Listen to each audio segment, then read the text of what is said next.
Hello guys, नमस्ते, सत श्री अकाल। आपका बहुत बहुत स्वागत है मेरे चैनल अलीशा सिंगला में। इस चैनल में मैंने काफ़ी सारी एजुकेशनल वीडियोस डाली हैं। ये मेरी नेक्स्ट एजुकेशनल वीडियो है जिसमें मैं चैप्टर 14 हिंदी का वसंत भाग 2 क्लास 7th खान पान की बदलती तस्वीर एक्सप्लेन कर रही हूँ। ये काफ़ी इंटरेस्टिंग चैप्टर है। तो इस चैप्टर के बारे में मैं बता दूं कि इस चैप्टर में सारा खान पान के बारे में है कि पहले क्या खाया जाता था और आज क्या खाया जाता है। आज जो खाया जाता है उसके बेनिफिट्स और जो फ़ायदे और नुकसान हैं वो क्या क्या हैं, ये सब इस चैप्टर में है। हम रीड आउट करते हैं। पिछले 10-15 वर्षों में हमारी खान पान की संस्कृति में एक बड़ा बदलाव आया है। इडली, डोसा, बड़ा सांभर, रसम अब केवल दक्षिण भारत तक सीमित नहीं है। ये उत्तर भारत के भी हर शहर में उपलब्ध हैं और अब तो उत्तर भारत की ढाबा संस्कृति लगभग पूरे देश में फैल चुकी है। अब आप कहीं भी हो, उत्तर भारतीय रोटी, दाल, साग आपको मिल ही जाएंगे। तो मैं इतना बता दूं कि क्या था इसमें, पहले का खाना था और आज का है उसमें बहुत बदलाव आ चुका है। इडली, डोसा, सांभर ये सब ना एक्चुअली साउथ का खाना है और ये सारा साउथ के जो फूड आइटम्स हैं ये पहले सिर्फ साउथ में मिलती थी। आप यहाँ पे पूछोगे किसी मार्केट में जाके, राजगुरु मार्केट में या किसी भी मार्केट में जाके, हिसार, हरियाणा, कहीं पे भी पूछोगे आप, वहाँ पे क्या होगा कि वो कहेंगे ये साउथ का खाना है, अब साउथ में जाके खाओगे खाना है। तो पहले के ज़माने में ये यहाँ नहीं बनता था, लेकिन आज के ज़माने में ये हर जगह पे उपलब्ध है। आप हिसार, दिल्ली, गुजरात कहीं भी जाएं, आपको हर फूड आइटम मिलेगा, चाहे वो स्टेट का, उस सिटी का फूड आइटम हो या नहीं। तो इसमें फिर बताया हुआ है कि जो ढाबा था वो सिर्फ पहले उत्तर भारत में ही मिलता था, लेकिन आज पूरे देश में ढाबे हैं। फास्ट फूड, तुरंत भोजन का चलन भी बड़े शहरों में खूब बढ़ा है। इस फास्ट फूड में बर्गर, नूडल्स जैसे कई चीज़ें शामिल हैं। एक ज़माने में कुछ ही लोग तक सीमित चाइनीज़ नूडल्स अब संभवतः किसी के लिए अजनबी नहीं रहे। तो जो फास्ट फूड है उसको तुरंत भोजन भी कहा जाता है। जो फास्ट फूड है उसके अंदर इंक्लूड काफ़ी सारी चीज़ें होती हैं, burger, noodles and chow mein etcetera, so many things are there. क्या होता है फिर वहाँ तक ही सीमित था, मतलब ये बहुत कम था कि आपकी जो गली है, आप जहाँ भी रह रहे हैं, चाहे वो कोई सोसाइटी हो, चाहे वो कोई रोड हो, एनीथिंग, तो वहाँ के पे भी ना ज़रूरी नहीं है कि हर सोसाइटी में ये होगा, हर जगह पे ये आपको मिलेगा। नहीं, पहले तो ये बहुत कम था, मतलब इसका नाम भी नहीं सुना होता था कई लोगों ने। लेकिन आज की इस दुनिया में ये छोटे से छोटा बच्चा भी ना, मैंने जो देखा है कि जो 1 साल का बच्चा है वो भी ना फूड आइटम्स में यही प्रेफर करता है और कुछ प्रेफर नहीं करता। ये आजकल के लिए किसी के लिए भी ये अनजान नहीं है, अजनबी नहीं है कि नोन थिंग कि हम उसको नहीं जानते। हर कोई इसकी एक एक डिटेल जानता है। 2 मिनट नूडल्स के पैकेट रूप से कम बच्चे बूढ़े सभी परिचित हो चुके हैं। इसी तरह नमकीन के कई स्थानीय प्रकार अभी तक भले मौजूद हों, लेकिन आलू चिप्स की कई विज्ञापित रूप तेज़ी से घर घर में अपनी जगह बनाते जा रहे हैं। तो जैसे 2 मिनट्स नूडल हैं, मैगी, तो उसके जो पैकेट्स हैं अब तो बच्चे बूढ़े सब जानते हैं, सब खाते हैं और सारे इंजॉय करते हैं खाकर। और जो पहले नमकीन हो जाता था, जैसे भुजिया वगैरह होती थी, पहले कोई आता था तो ये भुजिया वगैरह सर्व की जाती थी। लेकिन आजकल तो मेन ये है कि चिप्स हो गए या फिर Mad Angles, these all are served in the front of the guests. ये सब सर्व्ड किया जाता है मेहमानों के आगे। गुजराती ढोकला, गाठिया भी अब देश के कई हिस्सों में स्वाद लेकर खाए जाते हैं और बंगाल मिठाइयों की केवल रसभरी चर्चा ही नहीं होती, वे कई शहरों में पहले की तुलना से अधिक उपलब्ध हैं। तो जो इसमें ना काफ़ी सारे आपको फूड आइटम्स के बारे में जानने को मिलेगा कि कहाँ पर क्या था। तो गुजरात में ढोकला बहुत फेमस है। तो गुजरात का ढोकली और गाठिया भी एक फूड आइटम है। तो वो पहले सिर्फ गुजरात में मिलता था, लेकिन आज आप ढोकला कहीं भी ले सकते हो, हर जगह पे ढोकला उपलब्ध है। ऐसे ही बंगाल की मिठाइयाँ बहुत ज़्यादा, उसके जो चाशनी होती है, उसका जो मिठाइयों का स्वाद होता है बहुत टेस्टी होता है वो, और वो आजकल हर शहर में, हर सिटी में, हर जगह पे उपलब्ध है। यानी स्थानीय व्यंजनों के साथ ही अब अन्य प्रदेशों के व्यंजन पकवान भी प्राय हर क्षेत्र में मिलते हैं, और मध्यम वर्गीय जीवन में भोजन विविधता अपनी जगह बना चुकी है। तो हर जगह का भोजन, हर चीज़ अब हर जगह पे मिलती है, हर क्षेत्र में, हर जगह हर भोजन मिलता है। कोई ऐसी चीज़ नहीं है जो इस क्षेत्र में ना मिलती हो, कि डोसा हो गया, ढोकला हो गया, दाल बाटी चूरमा हो गया, या फिर सरसों का साग, मक्की की रोटी, हर type of food, each type of food, each सब मिलता है अब। तो नेक्स्ट पेज पढ़ते हैं हम। गाइस मैं आपको ये भी बता दूं, ये डोसा है, this is dosa, this is idli, and this is also a food item, and this is a burger. और गाइस ये ना चाउमीन, इन चीज़ों को तो कोई भूल भी नहीं सकता, चाउमीन बर्गर को। तो कुछ चीज़ें और भी हुई हैं, और भी चेंजेस हुए हैं। मसलन अंग्रेज़ी राज तक जो ब्रेड केवल साहिबी ठिकानों तक सीमित थे, अब वे कस्बे तक पहुंच चुकी हैं, और नाश्ते के रूप में लाखों करोड़ों भारतीय घरों में सेंकी तली जा रही हैं। तो जो ब्रेड थी ना, पहले सिर्फ अंग्रेज़ी लोग ही इसे खाते थे। जो बड़े बड़े अंग्रेज़ी लोग थे ना, सिर्फ उन्हीं के पास ये ब्रेड टाइप की थिंग्स होती हैं। लेकिन आज तो जो यहाँ पे नाम दिया हुआ है कस्बों का, मतलब ना जो उसे कहते हैं स्लम्स एरियाज़ में, जहाँ पे पीपल रहते हैं, स्लम्स एरियाज़ में भी ब्रेड तो अवेलेबल है ही है। वहाँ पे इंडिया में हर एक प्राणी, हर एक लोग ब्रेड को सेक कर, पका कर खाते हैं। खान पान की इस बदली हुई संस्कृति से अब सबसे अधिक प्रभावित नई पीढ़ी हुई है, जो पहले के स्थानीय व्यंजनों के बारे में बहुत कम जानती है, पर कई नए व्यंजनों के बारे में बहुत कुछ जानती है। तो जो सबसे ज़्यादा बदलाव आया है, उस पर सबसे ज़्यादा असर किसका हुआ है? नई पीढ़ी का। नई पीढ़ी होती है जो आजकल की जनरेशन है, मतलब जो बच्चे 6th 7th 8th 5th 4th जो अब पैदा हो रहे हैं, जो अब बर्थ कर रहे हैं, वो उन पर सबसे ज़्यादा प्रभाव पड़ा है, क्योंकि वो पहले से ही नहीं जानते कि पहले के फूड आइटम्स क्या होते हैं, और ऊपर से वो सबसे ज़्यादा वो Chinese food items and all जानते हैं, अच्छे से जानते हैं, उन्हें बनाना, खाना, एवरीथिंग। सो स्थानीय व्यंजनों भी तो अब घटकर कुछ ही चीज़ों तक सीमित रह गए हैं। जो अब स्थानीय व्यंजन हैं, मतलब जो प्लेस के व्यंजन हैं, पर्टिकुलर प्लेस के व्यंजन हैं, वो भी अब कम रह गए हैं।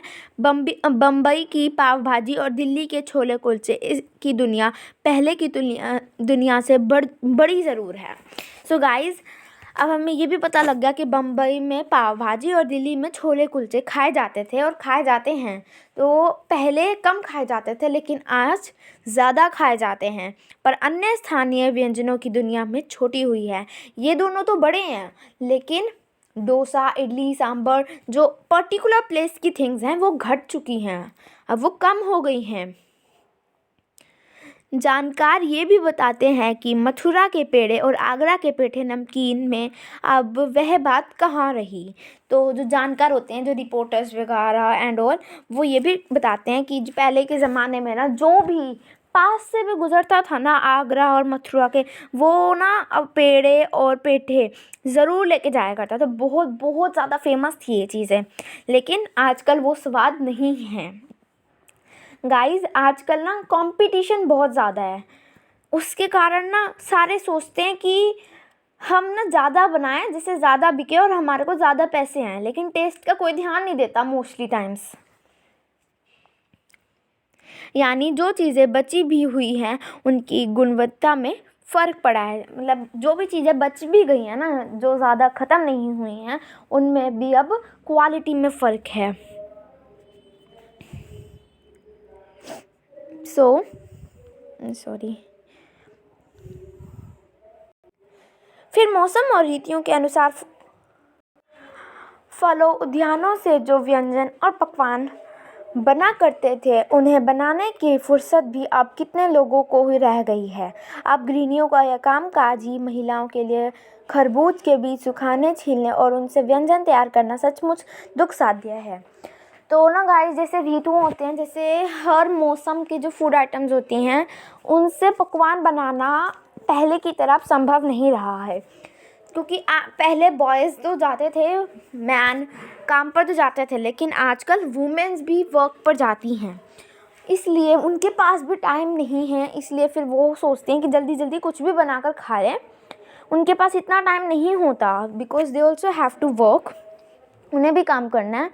तो फिर क्या होता है कि जैसे बीज हैं, खरबूजे में, तरबूज में बीज होते हैं, उन बीज को सुखाकर, उनको छीलकर और उनको फिर फूड आइटम्स में डालकर बनाना इज़ नॉट पॉसिबल नाउ। अब वो नहीं कर सकते, उनके लिए बहुत बड़ा दुख का कारण बन जाता है। यानी हम पाते हैं कि एक ओर तो स्थानीय व्यंजनों में कमी आई है और दूसरी ओर वे ही देसी विदेशी व्यंजन अपनाए जा रहे हैं, जिन्हें बनाने पकाने में सुविधा हो। जटिल प्रक्रियाओं वाली चीज़ें तो कभी कभार व्यंजन पुस्तिकाओं के आधार पर तैयार हो जाती हैं। तो क्या होता है कि जो पहले के सामान का जो व्यंजन होता था, वो तो कम हो ही रहा है। पहले का सामान का पहले जो व्यंजन होते थे वो तो कम हो रहे हैं, लेकिन देश विदेश के व्यंजन बढ़ रहे हैं। क्योंकि देखो, ये जो बुक्स आती हैं जिसके अंदर अब सारे लिखा होता है कि कैसे क्या बनाना है, इन बुक्स का अब प्रचलन ज़्यादा है, मतलब ज़्यादा यूज़ होती हैं ये है। मतलब लोग नए ज़माने की चीज़ें बनाते हैं और पुराने ज़माने की चीज़ों को अब वो ख़त्म करते जा रहे हैं। मतलब कोई नहीं बनाना चाहता पुराने ज़माने की चीज़ें। और जटिल प्रक्रियाओं वाली चीज़ें तो कभी कभार व्यंजन पुस्तिकाओं के आधार पर बनाई जाती हैं, जो जल्दी बन जाती हैं, वो पुस्तिकाओं के आधार पर भी बुक्स के हेल्प से भी बन जाती हैं। अब शहरी जीवन में जो भागम भाग है, उसे देखते हुए यह स्थिति स्वाभाविक लगती है। अब जैसे कितने ज़्यादा भीड़ रहती है, कितने ज़्यादा हलचल है, कंपटीशन ज़्यादा है अब, तो उसके कारण ये all things are normal, these all things are normal. फिर कमर तोड़ महंगाई ने भी लोगों की कई चीज़ें से धीरे धीरे वंचित किया है, जिन व्यंजनों में बिना मेवे के स्वाद नहीं आता, उन्हें बनाने पकाने के बारे में भला कौन 4 बार नहीं सोचेगा। सो गाइस, एक तो है कितने सारे कारण हो चुके हैं कि ये जो हमारे पहले ज़माने का जो खाना था वो अब ख़त्म हो रहा है।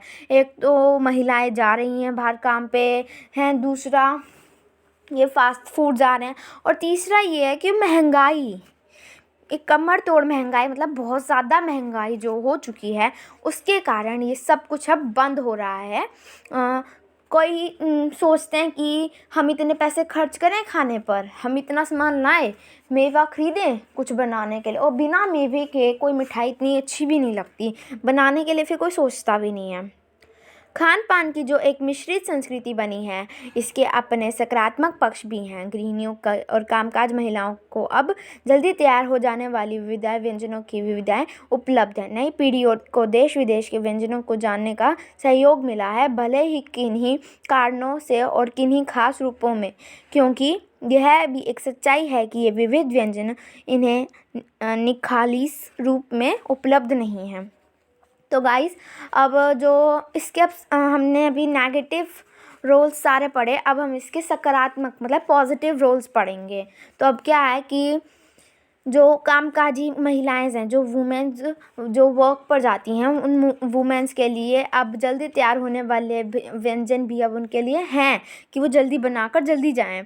और नई पीढ़ियों को नई चीज़ें सीखने के लिए, उन्हें नई चीज़ें जानने के लिए भी अब बहुत कुछ है, बुक्स है, इंटरनेट है, और ये जो चाइनीज ये सब ना, वो नई चीज़ें जानते हैं, नई चीज़ें सीख पाते हैं वो।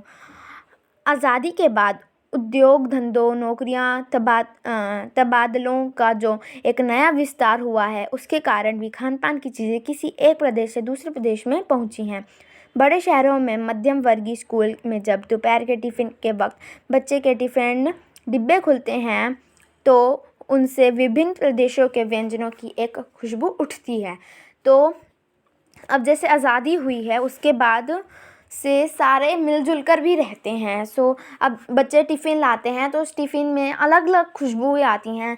कोई पंजाबी है तो पंजाबी फूड लाता है, साउथ इंडियन साउथ फूड लाता है, ऐसे फूड में अलग अलग खुशबू। इससे ना गाइस जो प्यार है ना अलग अलग स्टेट्स का, अलग अलग फूड आइटम्स, जो प्यार है लोगों के बीच में, नेशन का जो प्यार है वो और बढ़ता है।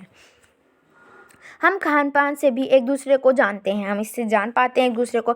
इस दृष्टि से देखें तो खान पान की नई संस्कृति में हमें राष्ट्रीय एकता के लिए नए बीज भी मिल सकते हैं। बीज भली भांति तभी अंकुरित होंगे जब हम खान पान से जुड़ी हुई दूसरी चीज़ों की ओर भी ध्यान देंगे। मसलन हम उस बोली बानी, भाषा भूषा आदि को भी किसी न किसी रूप से ज़्यादा जानेंगे जो किसी खान पान विशेष में जुड़ी हुई हैं। क्या है कि अब इससे ना क्या होता है कि हमें ज़्यादा अलग अलग स्टेट्स के बारे में, अलग अलग जगहों के बारे में जानने को मिलता है कि वहाँ पे ये है, ऐसे खाते हैं, ऐसे बनाते हैं और ऐसे वो स्वागत करते हैं, ऐसे पहनते हैं। और ना सिर्फ खाने से नहीं हमारा प्यार बढ़ेगा, हमें उनकी भाषा, उनका पहनावा, ये सब देखना होगा, उनकी बोली, वो कैसे बोलते हैं, भाषा एंड ऑल। ये सब इसी के कारण हमारा जो नेशन है वो एक हो सकेगा, बड़ा और अच्छा बन सकेगा। इसी के साथ ध्यान देने की बात यह है कि स्थानीय व्यंजनों का पुनरुद्धार भी ज़रूरी है, जिन्हें अब एथनिक कहकर पुकारने का चलन बढ़ा है। ये भी ज़रूरी है गाइस कि पहले ज़माने का खाना ख़त्म ना हो। पहले ज़माने में जो खाया जाता था गाइस, पता क्या होता है, पहले ज़माने में जब कोई गेस्ट आता था ना तब उन्हें पूरी, छोले, समोसे खिलाए जाते थे और ये सब बनाया जाता था। लेकिन आजकल क्या होता है, कोई आता है तो मदर फटाफट से कहती है, बेटा ये लो पैसे, समोसे तो कहती ही नहीं है, वो कहती है चाउमीन ले आओ, बर्गर ले आओ, हैं स्प्रिंग रोल ले आओ, गेस्ट आए हैं। कोई जलेबी नहीं मंगवाता। पहले ज़माने का खाना अब कोई नहीं मंगाता और कोई खाना भी नहीं चाहता, सच बताएं तो। और एथनिक मतलब होता है जो हम कहते हैं ना ओल्ड फैशन, इसे एथनिक कहते हैं। ओल्ड फैशन कह के ना वो जो पहले ज़माने का जो खाना है वो ख़त्म हो चुका है, बिल्कुल बंद कर दिया लोगों ने। ऐसे स्थानीय व्यंजन केवल 5 सितारे होटल के प्रचारक नहीं छोड़ दिए जाने वाले चाहिए। 5 सितारे होटल में वे कभी कभार मिलते रहें, पर घरों बाज़ारों से गायब हो जाएं तो यह एक दुर्भाग्य ही होगा। 5 स्टार होटल्स में अगर ये नहीं मिलेगा या फिर थोड़ा बहुत मिलेगा तो वो चलता है, लेकिन घर में, बाज़ार में अगर ये आना बंद हो जाए, बनाना बंद कर दें लोग, तो ये बहुत बुरी बात है। बहुत ही हमारा दुर्भाग्य है कि हम ऐसा अपनी संस्कृति को छोड़ रहे हैं देश विदेश के लिए। अच्छी तरह बनाई पकाई गई पूड़ियाँ, कचौड़ियाँ, जलेबियाँ भी अब बाज़ारों से गायब हो रही हैं। मौसमी सब्जियों से भरे हुए समोसे भी अब कहाँ मिलते हैं। उत्तर भारत में उपलब्ध व्यंजनों की भी दुर्गति हो रही है। तो उत्तर भारत में जो खाना मिलता था उसकी दुर्गति हो रही है, मतलब कम हो रहे हैं। और जो पूड़ियाँ, कचौड़ियाँ, जलेबियाँ बनती थी अब नहीं बनती गाइस, अब बहुत कम हो गया है ये जलेबियाँ। आपको ना पहले जलेबियाँ आम दुकानों पर बनती थी, आपके आसपास जो दुकानें हैं ना उसके पास बनती थी, लेकिन आजकल सिर्फ पर्टिकुलर शॉप्स पर ना ये जलेबियाँ बनती हैं। और जो समोसे हैं ना, पहले क्या करते थे लोग, समोसे जैसे जो मौसम है, सर्दियों का मौसम होगा तो वो मटर ऐसे जो सर्दियों की है, मटर, मूली, गाजर ये डालकर, गर्मियों का मौसम होगा गर्मियों की सब्जियां डालकर वो समोसे तैयार किए जाते थे। लेकिन अब सब गायब, nothing at all. Last page रह गया। अचरज नहीं कि पहले उत्तर भारत में जो चीज़ें गली मोहल्ले की, इस लाइन में यही है कि जो गली मोहल्लों में पहले आम तौर पर मिलती थी वो अब नहीं मिलती है, वो पर्टिकुलर शॉप्स में मिलती हैं। लेकिन ये आम बात है अब के लिए, ये नॉर्मल है अब की जनरेशन के लिए। यह भी एक कड़वा सच है कि कई स्थानीय व्यंजनों को हमने तथागत प्रामाणिकता के चलते छोड़ दिया है और पश्चिम की नकल में बहुत सी ऐसी चीज़ें अपना ली हैं जो स्वाद, स्वास्थ्य और सरसता के मामले में हमारे अनुकूल नहीं हैं। जो ये बहुत ही कड़वा सच है कि जो पहले हमें मिलता था, जो पहले का जो चलन था, वो हमने ओल्ड फैशन कर के ना ख़त्म कर दिया बिल्कुल। और अब जो हम खाते हैं ना, वो स्वाद में भी इतना ख़ास नहीं है, ज़्यादा मिर्चें होती हैं, नो स्वाद है बिल्कुल भी टेस्ट नहीं है। स्वास्थ्य है बिल्कुल भी नहीं, स्वास्थ्य है तो अब पहले के ज़माने के लोग ना 100 साल जी लेते थे, लेकिन आज के ज़माने के लोग ना 60-70 की उम्र में मर जाते हैं, because these all dirty foods. अच्छा भोजन ना लेने के कारण वो सब अब ऐसे छोड़ कर जा रहे हैं इस दुनिया को। ये जो आज का भोजन है, ये हमारी बॉडी के लिए सुरक्षित नहीं है। हो यह भी रहा है कि खान-पान की मिश्रित संस्कृति में हम कई बार चीज़ों का असली और अलग स्वाद नहीं ले पा रहे हैं। अक्सर गाइस, इसमें इस पैराग्राफ में ये है कि जैसे